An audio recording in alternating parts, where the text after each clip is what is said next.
Okay, hi, and welcome everyone to this panel. My name is Basil, and I will be moderating this event, Finding Your Voice, featuring the Afronauts Podcast. So, my pronouns are they, he, ze, but they, them is also fine. So we'll just go ahead and get started with introducing our wonderful panelists. And we'll start with Chelsea. Hi, I'm Chelsea Gayden, and I am a YA speculative fiction writer. And I'm currently based out of Las Vegas, Nevada, and that's pretty much it. Who's next? Me, I'm next. I am Beatrice Iker. Pronouns are they, them. I am a Riesling Award nominated poet and author from Southern Appalachia. I now live in New England, and I write primarily Southern Gothic and horror, speculative stuff. Hi, my name is Jill too. I predominantly write a sci-fi romance, and my debut YA novel, The Dividing Sky, is a dystopian romance. Comes out next summer, 2024. Yay! All of that is super exciting. Cannot wait for all of those novels to come out. I need more books on my already straining bookshelf. I need a second bookshelf, if I'm being honest. Right. Yeah. So this panel is about finding your voice. And so I think an appropriate first question is, how do you define voice, and why does voice matter? I would probably say voice is your style, your personality as an author. It's kind of what distinguishes your work from everybody else's. If someone's reading Jill 2 novel, they know oh, this is Jill's voice. She shines, she comes out. It's her unique, I don't know, the word choices, the rhythm, the tone. So I would say that's probably what voice is. That's so true. And Jill's writing is so distinctive because Jill has a very distinctive voice. It's very quippy, snappy, sarcastic, but also somehow really layered, very specific. Yeah. My dog's here making all sorts of random noises. I'll try to mute as he does his thing. But yeah, to me, well, thank you guys for saying I have a voice. I think both of y'all have awesome voices too in the works that I've read. So to me, voice is all about perspective. I think whether you're talking about an author's voice or the character's voice, a good voice roots us in how that author or character sees the world. So to me, there's obviously different things you can do with dialogue, but a lot of voice to me is, what does this character care about and why? And how do they talk about the things that matter to them or the things that don't matter? And can I get a reliable sense or unreliable, but a consistent sense in some way of what's going to be a priority for that character, and then what I'm going to care about as a reader during this story. Yeah, all of those answers are just really illuminating. And we actually ended up touching on a few questions I was going to ask later, so that works out. So I would say then, what do all of you think? At what point in your writing do you think about a character's voice? I start thinking about a character's voice immediately. Because to me, voice, and if you listen to the podcast, I apologize for talking about this a million times, but vibes are so important to me, and voice is a part of vibes. No, I'm sorry. But voice is part of vibes. It needs to be a t-shirt. Voice is a part of vibe. It needs to be. Unless you had an Afronauts merch of voice is a part of vibes. But yeah, voice is one of the first things I think about because voice is a part of vibes, and I think really hard about how my books feel, the rhythm, and how lyrical and from the sentence structure to the chapter structure. I think really hard about it. So very, very beginning is voice. I feel I have an initial what I think the voice is, but I feel for me I discover it more as I'm going, as I'm figuring out the character. It's their voice gets louder and stronger and more defined. And that's right now I'm working on a revision, and the voices are much stronger than like in earlier drafts, because like I know the characters better. I know how they'd react. I know their perspectives better. So for me, it's kind of like a little bit of discovery. That's so valid. Yeah, I think I'm in between y'all. I think, the voice comes to me first. I think for the Dividing Sky, I had like a line that came to me in the shower, and I was like, okay, like there she is. We're doing this. Yeah, And that was before I even that's real. like outlining it. Absolutely. Yeah. But then I think to your point, Chelsea, like absolutely, like I do a pass for voice, after like the first draft is done. So it can totally be tightened as you go. But yeah, there's something about like, I think because I think of like character first when I'm thinking about stories, right? Like the voice is a part of that, like, what they care about and Right. how they're going to talk about that stuff. I was gonna say when if you do like plotting or outlining beforehand, when you're doing your character arc, when you're in that zone of plotting, for me that is also where I start to think really heavily about voice, because now I'm starting to think like I'm taking this character from here to here, so I need to know who they are. I'm learning so much just listening to this. I write on my own spare time, and it's just like, yes, vibes. And I think it all day long on vibes. All day, every day, all day, every day. Yeah. Vibes are so important.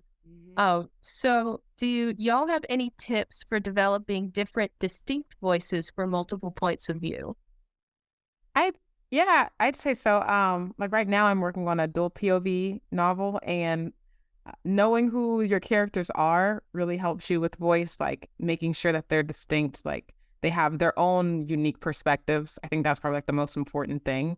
Even if they come from like a similar background, like even if they have like similarities, like their experiences will still shape them differently. They may use different words because they've been exposed to different things, and they may, see things just a little bit differently. And you just want to make sure that you can like tell who's who based on how they sound.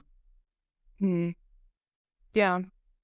Yeah. I actually have an exercise side. I just thought of it. I have an exercise that I do. I write like two characters going through like the same thing, saying the same thing, and I just do it in their separate voices. So that helps me know oh, I can tell this is so and so because they're noticing maybe this other detail that the other character didn't notice, and they feel a certain way. And so yeah, that's like a little tip. That's a great idea. I love that. My tip is, so I write sometimes in epistolary form. So I've got one of my novels is mostly prose, but I've got some like letters, I've got some diaries, and I've got some verse sprinkled throughout. And my tip would be to similar to Chelsea's point, would be to write a diary entry for all of your characters.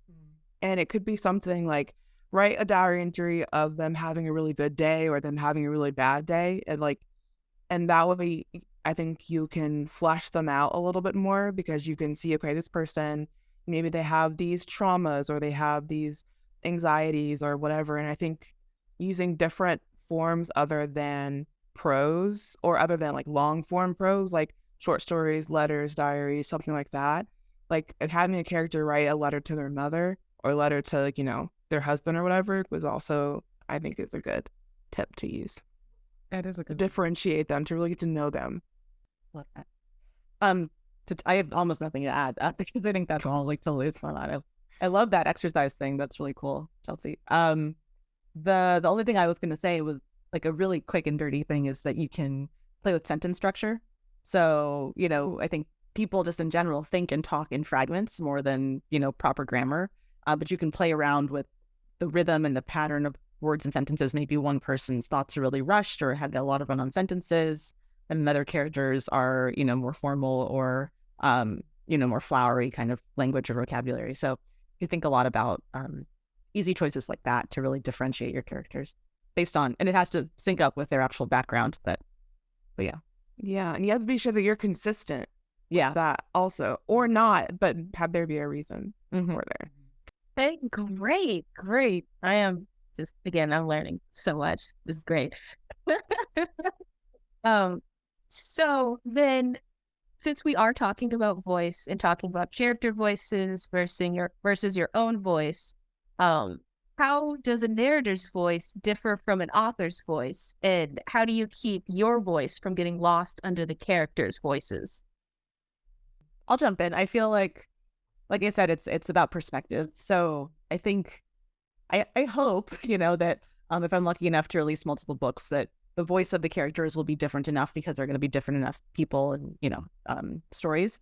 But I do also expect that there's going to be some sort of element underneath that feels like a Jill 2 book, right? Like y'all were saying, like there's got to be something underneath that is my perspective, that is my, here's what I know about the world from my experiences and like what I want to put into this book or the reason I have a story to tell. So I think that is what I think of as like my voice, and hopefully the prose and the dialogue will shift according to the story.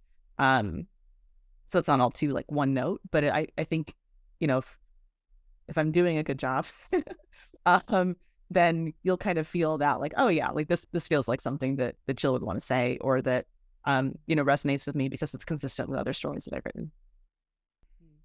How do I keep my voice from getting lost in the characters' voices? I would say that I am like, I'd say that like what Jill said, that my voice carries through all of my projects. You can tell that I am the one writing all of my projects, but I really think that part of the fun of writing stories is diving into different characters and their stories and their pasts and their futures or whatever. And so not getting lost underneath it, I think the more important thing would be to keep both balanced. And I think that should be your goal as an author, is to always keep them balanced, of like, you need to like be aware of and always be refining and maybe redefining or developing your own voice.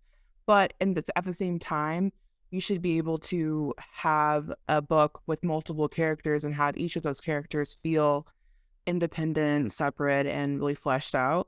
So that's like the hard part, isn't it? Like being an author is holding those two very different things of, maybe like I have a really kind of like purpley prose-ish flowery writing style, but if I'm writing a Southern Gothic novel about this old grumpy man who lives in rural Appalachia in a cabin somewhere, I have to manipulate my writing style and bend it towards his actions, his thoughts, his words, which are going to be contradictory to my writing style, but still need to be, real and make sense for the story. And Beatrice, most of your stuff is third person, is that right? Which kind of changes the vibe, right? Third person, yeah. It's close, but yeah. Yeah, like almost all my stuff is first. And so I think that really also informs like how we think about voice. Yeah, mine is first too as well. Yeah. So there is no real like distinction between like what I think and what the characters think. I mean, there might be, but it's I can't like slip in some, kernel of knowledge or wisdom or something, because it's all just what the character's experiencing. Yeah, you're right. POV is something that should be in this conversation also. And also I usually write adult, which can be first or like whatever, but YA and middle grade are usually very different.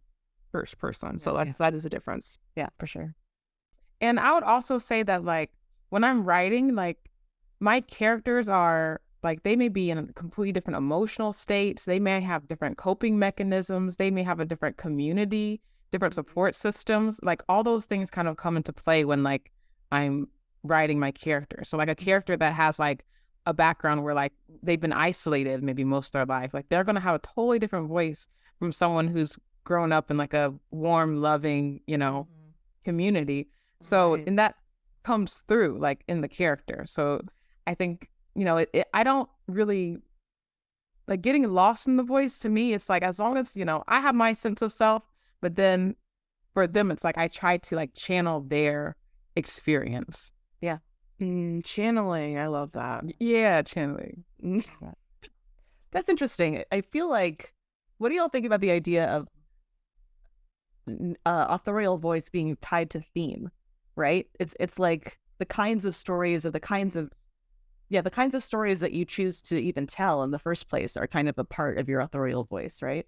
Yeah, like I would definitely say, yeah, like it's not so much about the I mean, it is about the prose, but it's also about like the way that those different characters, whether they're similar to you or not, like weave together to make the bigger picture of like what you're trying to say, right? Like that's right. that's an authorial choice. Yeah. That's true. And which characters you decide to follow tells you about who you are as an author also. Yeah. Whose stories you decide to tell. it's all part of your like big why. Yeah, exactly. Yeah. Exactly. Yeah. Oh my gosh. Just point of view exactly just really does need to be considered when writing. I'm just sitting here just thinking about things, thinking about my own writing down. Write that down. Write that down. You can go back and rewatch. Yeah. Right. Yeah. Go back, rewatch, dragging my sibling like, hey, you know that. Take notes. I go back and listen to our episodes all the time of the podcast. I'm like, wait, Absolutely. that was good. Yeah. I need more podcasts in my life. Like, not even joking. Like, I need more. Yeah. But so next question, which I've been kind of turning over in my own mind, just reading it.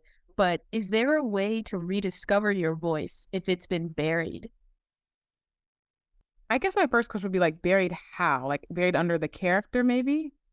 Yeah, I think it's open for interpretation because as I was reading it, I was thinking like how, sort of like just kind of a result of like being Black and surrounded by like other people, like your own sort of voice kind of becoming buried.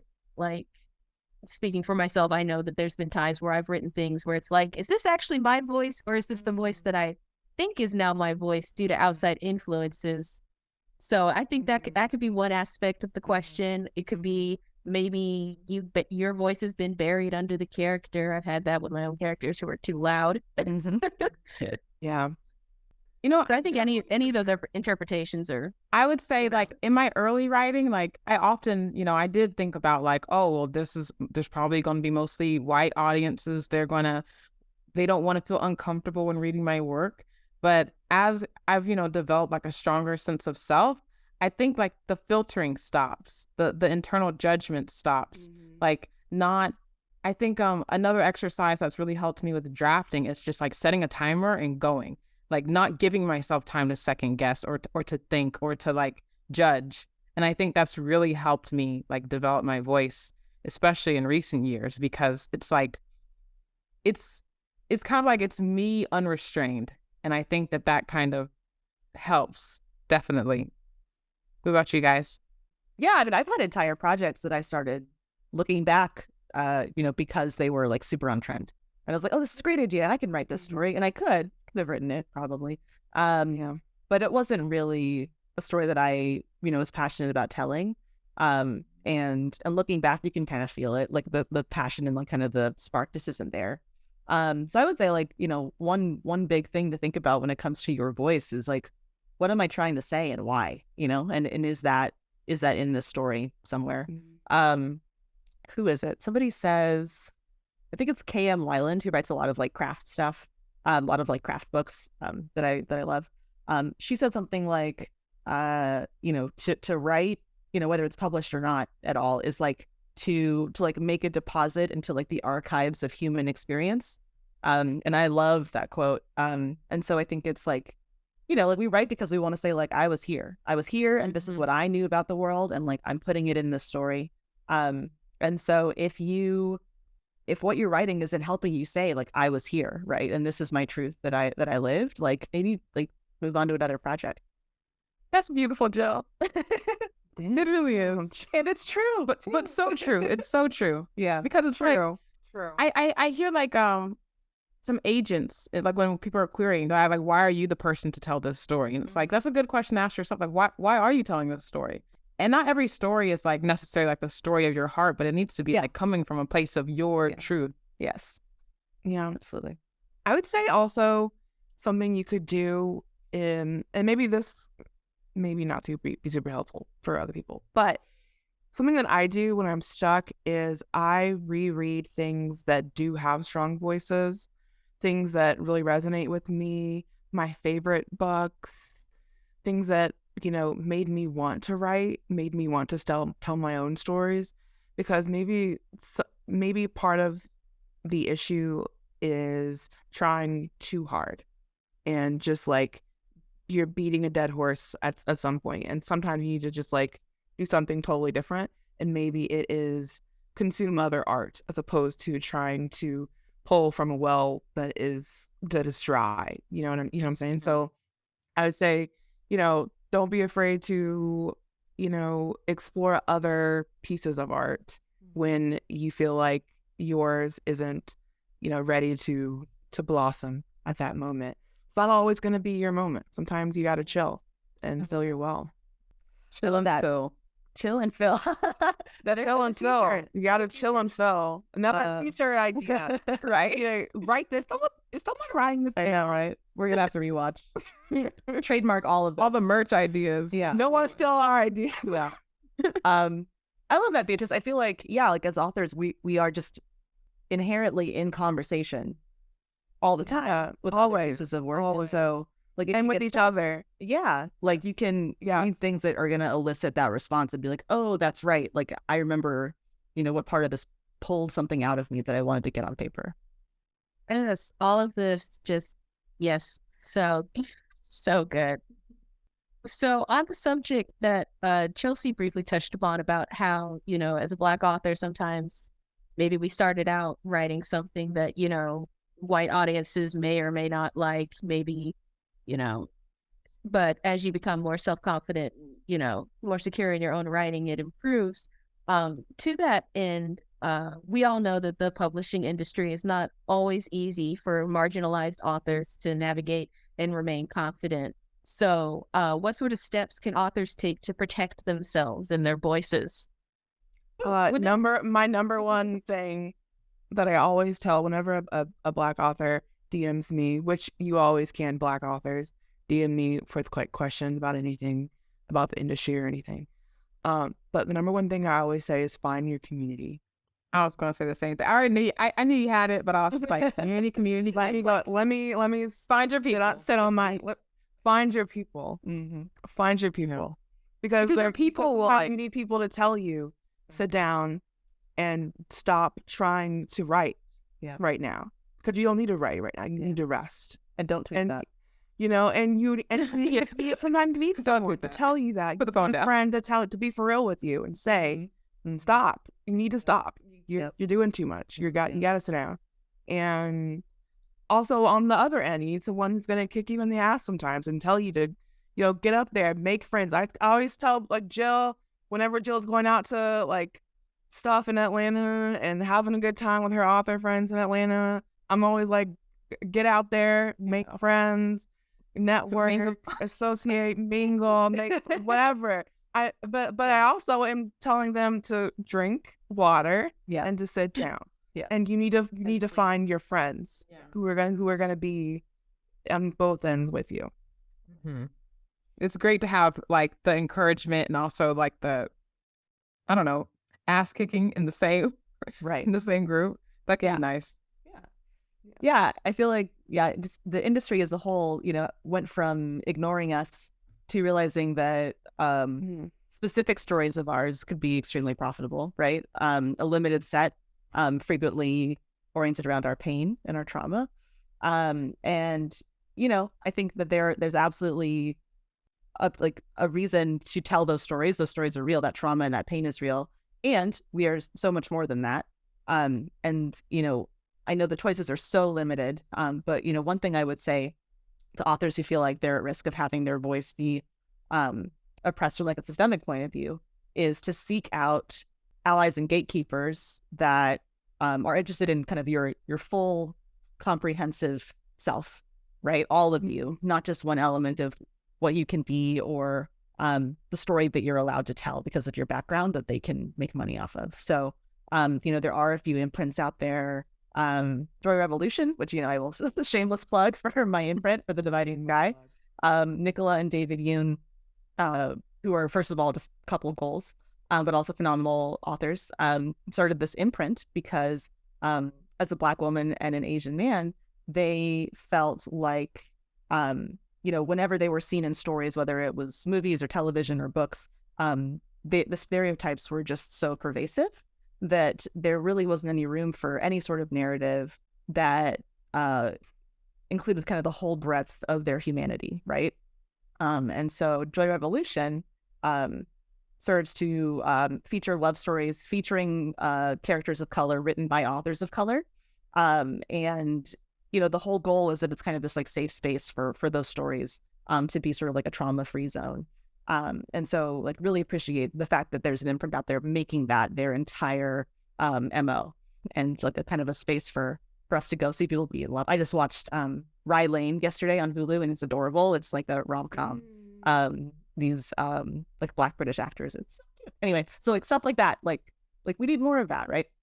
Freedom Fire, I think, is another one that just launched that's like featuring Black joy. So there are these little kind of imprints and enclaves popping up to help authors of color and marginalized authors in general kind of be their full selves on the page. I think that's really great. Yeah.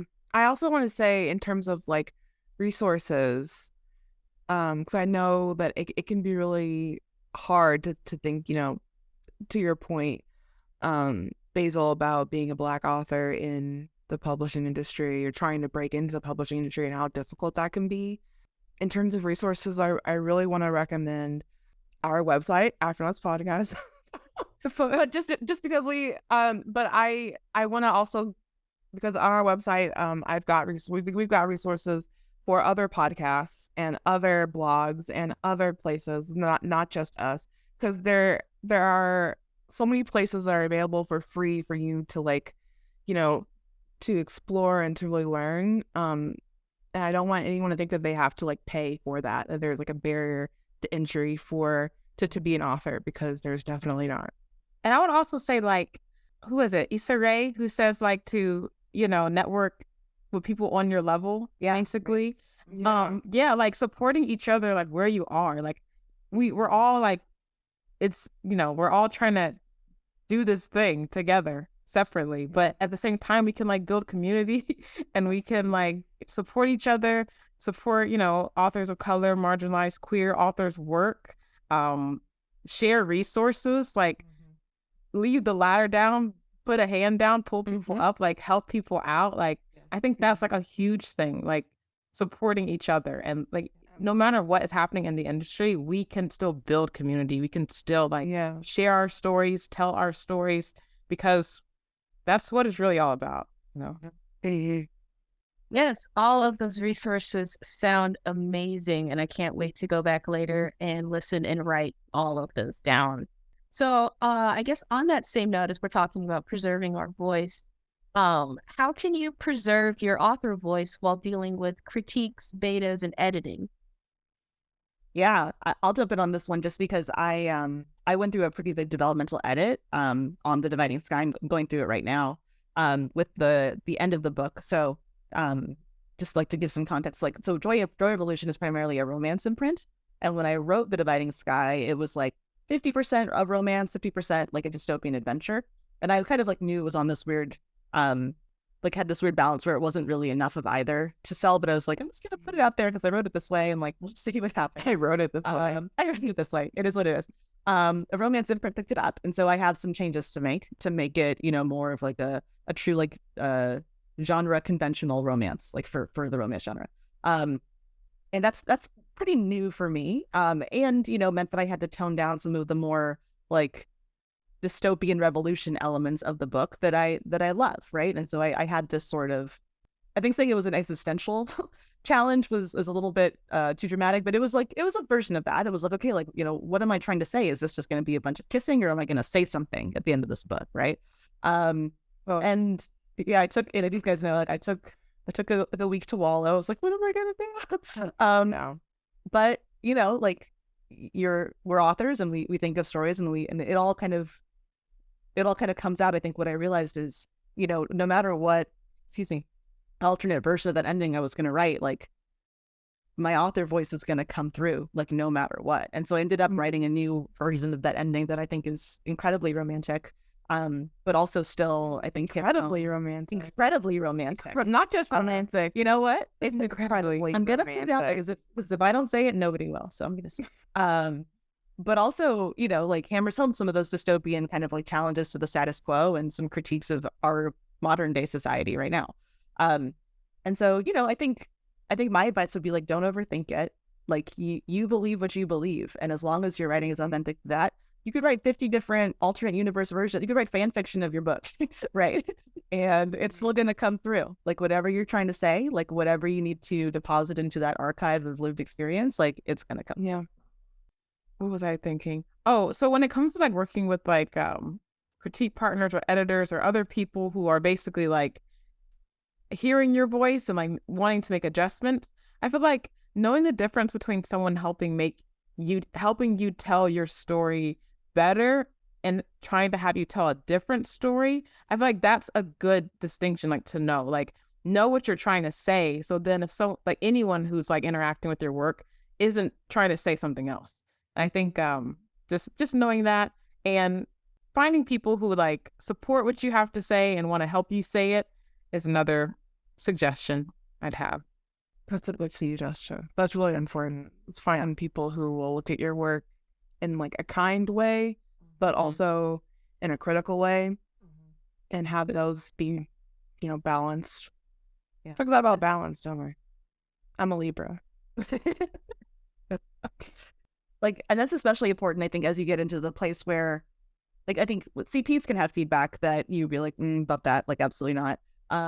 But when it's your agent or an editor, like, you know, it's not supposed to be this way, but we know the power dynamics can come into play there, and you can feel like you have to make a certain change in order to, you know, have your agent feel like they want to put the book out on sub, or, you know, whatever that relationship is. Like, that's not good. Just like, let me make that clear. Like, your agent works for you. If you want to put a book out on sub, like, they should put the book out on sub.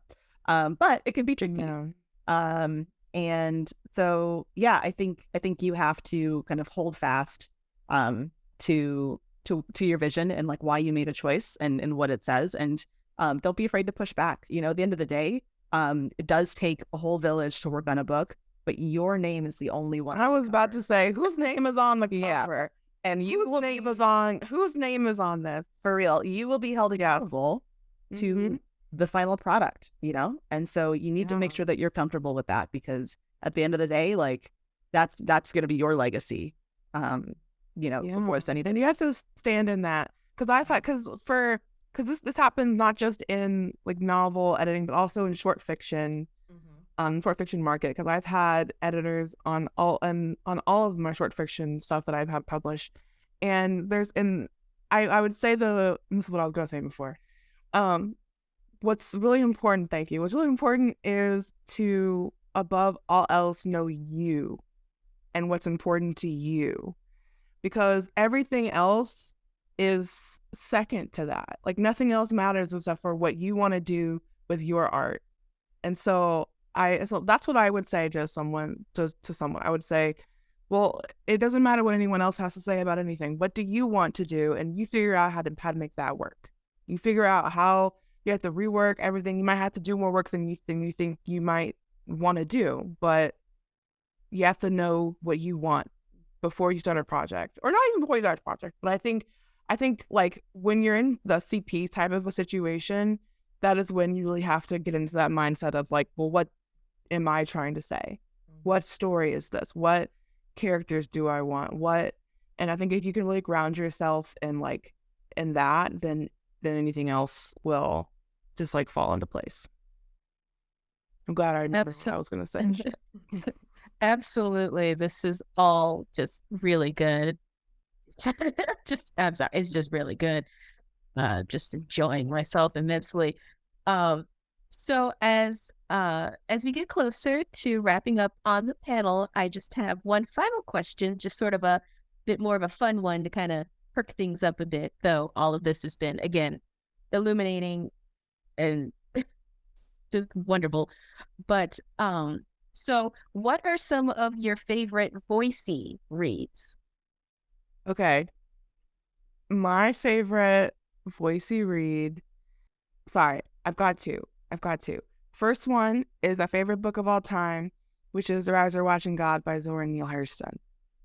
And my second one is To Say Nothing But the Dog by Connie Willis, which is a sci-fi time travel-y fun thing, which is very different than The Rise or Watching God. But you see how two very different genres of a 1930s Southern Gothic Black woman versus this is like a white guy in like late 21st century, goes back to Victorian times. It's a long story, but like they're both very voicey and I love them very much. I really enjoy like Angie Thomas's voice in her work. Like I read, what was it? I think this year I read Concrete Rose, and it was like a prequel to The Hate You Give. And I just like, it was like the father's point of view, but it was so interesting, like being grounded in like his world with his view. And it was just like a very distinct voice. And I really enjoyed that. I think another one, Parable of the Sower and Parable of the Talents. I also read those recently. And it was making me feel like, man, do I even know myself? like this person has such a strong like voice. Like, Yeah. it just felt like it almost took over me. And it was just, I don't know, it was really inspiring. And yeah, those are two that like kind of come to mind. Real powerful books. Yeah, they really are. It's like, and I'm gonna talk about a rom-com. No, it's fine. We need it. Literature. We want that balance. Yes. Earlier this year, I read Talia Hibbert's Highly Suspicious and Unfairly Cute, which is a dual POV rom-com about Black British high school kids. And the voice is immaculate. Like, it's so good. You're like literally in these characters' brains. And it's just, and like, you know, I'm also a sucker for like British like lingo. So there's like a lot of like British like slang and stuff. It's just like so cute. But yeah, you're just like, I totally get, like, this is a real person, like sitting, you know, on my couch, like talking to me about how this guy is driving her nuts, and vice versa. And it just really felt like it's so voicey and so, like funny and authentic and just like, this is how somebody would talk to you. I love those kinds of books. And I feel like a lot of my stuff is like bordering on stream of consciousness in that same way. And then I was going to say, this also ties back to like the idea of like rediscovering your authorial voice if you feel like you're losing it. I for voice, I like to listen to audiobooks, and when I'm thinking about my character's voice, I think in like audiobook terms. So when I feel like I'm losing a grip on my voice, I like to go back and listen to some of my favorite audiobooks. The audiobook for Blood Marks by Tracy Dion is great. I think not just because of like Bree's voice, but the way that Tracy Dion like weaves in like the theme and like the authorial voice in there is a really great like it's like at a tier that like I aspire to. So when I like kind of get lost in my like, how do I balance, you know, the plot with the underlying themes with like, you know, the kind of full story of what I want this to be, I can go back and listen to stuff like that. Yeah, you could probably listen to your, like maybe do like voice to text or something, or text to voice. Exactly. Like listen to your own work. I love doing that. Hey, we really learned a lot during this panel, and I've gleaned so much great information, and I'm sure all of the people who will be watching this later will as well. So as we come to a close, I just want to go back around and just give like a brief sort of closer for each one of you. If there's any sort of resource or book you want to promote in this moment, feel free to do so. Maybe include where they can find you on social media if you feel comfortable with putting that information out there. I know some people prefer to keep their social media private, and I fully understand that. Sometimes you just got to keep stuff to yourself. So we'll go ahead and just sort of go around in a triangle that as it looks on my screen. So Chelsea, we'll start with you. So I'm not that private. You can follow me basically anywhere at Chelsea Gayden, anywhere like TikTok, Instagram. Yeah, that's basically it for me. Nothing to promote yet. Yeah. Okay, Beatrice. Yeah. I am Beatrice Iker on Twitter, Beatrice Winifred Iker on Instagram. I just had a slash fiction come out at Nightmare Magazine. It'll be way in the past by the time it comes out, but it's up on the website currently, wherever you're listening to this. So it's called Delicate Webbing on Nightmare Magazine by Beatrice Iker. It is a relationship as horror. It is horror, so a little bit full of body horror. So there. And I'm not a horror girly, and I was like, I will read this or Beatrice. But I think that Jill puts up for me. The things that Jill puts up with, and Chelsea. Nightmare Magazine. Okay. And it's terrifying, but it is so beautiful and just like it's so gorgeous. And yeah, quick, gorgeous read that I'm like still thinking about. So it's beautiful. Check it out. Oh, for me. So first of all, I want to say you can always check all of us out at Afronauts Podcast, wherever podcasts are downloaded and listened to. We are on Twitter and Instagram, and I think TikTok, technically. Yes, at Afronauts Pod. And I think our website is also www.afronautspod.com for all those resources that Beatrice mentioned earlier. And yeah, a mix of like craft talk, interviews with authors, a bunch of stuff. So enjoy. If you do listen. Yes, we are a resource. We ourselves. Yes, we are a resource. We are a resource. We have episodes about all kinds of stuff, so you should listen to us. Yes. Yeah, from yeah, for sure. And then for me, so The Dividing Sky is my YA dystopian novel. It's a romance as well. Comes out next summer from Joy Revolution, which is an imprint of Penguin Random House. And if you are on Goodreads, you can add it to a shelf. You can add it to your favorite lists, all that good stuff. And I'm online on Twitter and Instagram at J2Writes. That's JTEW Writes. Excellent. So again, thank you everyone for attending this panel.